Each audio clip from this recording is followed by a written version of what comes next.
Kaya nabanggit niyo, Supiati, yung lumalaking sunog.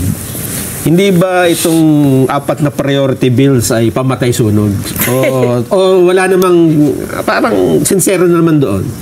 Ko alam, hindi ko maintindihan yung mga congressman nung nag-meeting tayo sa Commission on Appointments, abalang-abala. Tanong ng tanong sa akin, seryoso ba yan? Seryoso ba yan? Abala yung mga congressman doon sa anti-dynasty.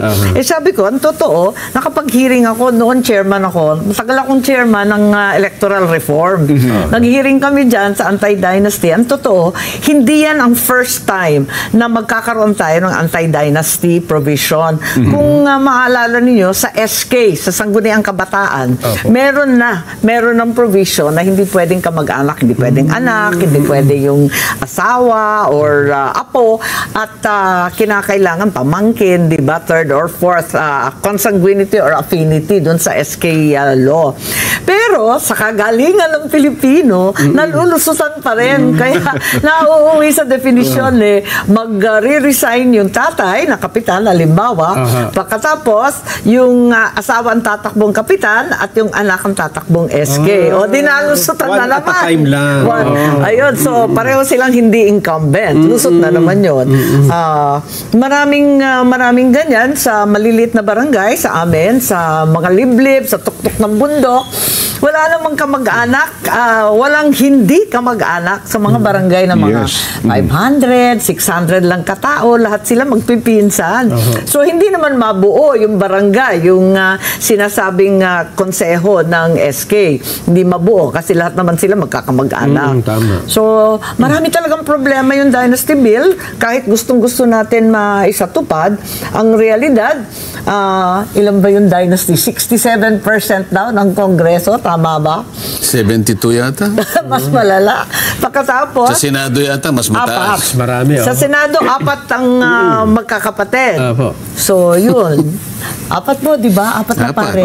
Bilyar at Bilyar, Cayetano, Tulfo, at saka Estrada. There we go. Ayun. Ako, hindi ako naniniwala may papasayan. Makakalusot kaya sa Kongreso? Hindi ako naniniwala kasi isa ako sa mga naunang mga members ng House of Representatives na nag-file ng anti-dynasty bill.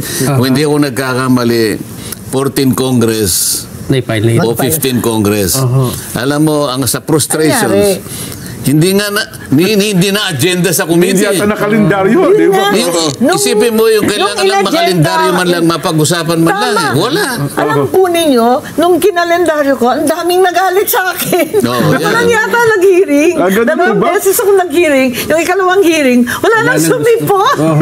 Tapos hindi na nakikiusap sa akin. Galit. Paano ba ito? Ako, tinanong ko lang yung COMSEC. Sabi ko, COMSEC, medyo nagtagal yung anti-dynasty ko, matagal na ito 8 months na ako. Binibilang ko kausapin niyo po si chairman.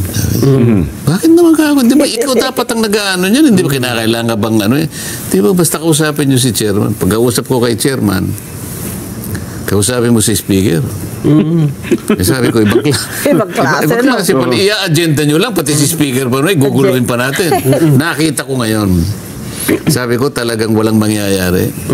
Wala sigurong, siguro, nung panahon na yun, siguro ako lang siguro ang nakakaisip na dapat isa katuparan natin yung sinasabi na saligang batas. Kasi nandun sa saligang batas. Kaya naisip ko, para magkaroon ng bisayan at hindi na magtalo-talo. Kasi totoo yung sinasabi ni Sen. Aimee, wala siguro ngayon sa panahon natin ang magle-legislate ng isang batas na labag sa kanilang interes o lalaban sa kanilang interes.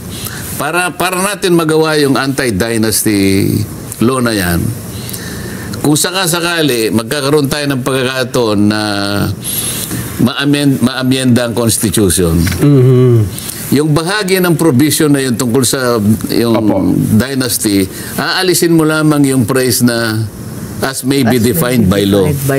Ibig sabihin, halimbawa nakalagay to prohibit political dynasty Opo. Ang nakalagay kasi ngayon, as may be defined by law. Ayun. Pag tinanggal Habang mo walang yung batas, as may be oo. defined by law, period na yon.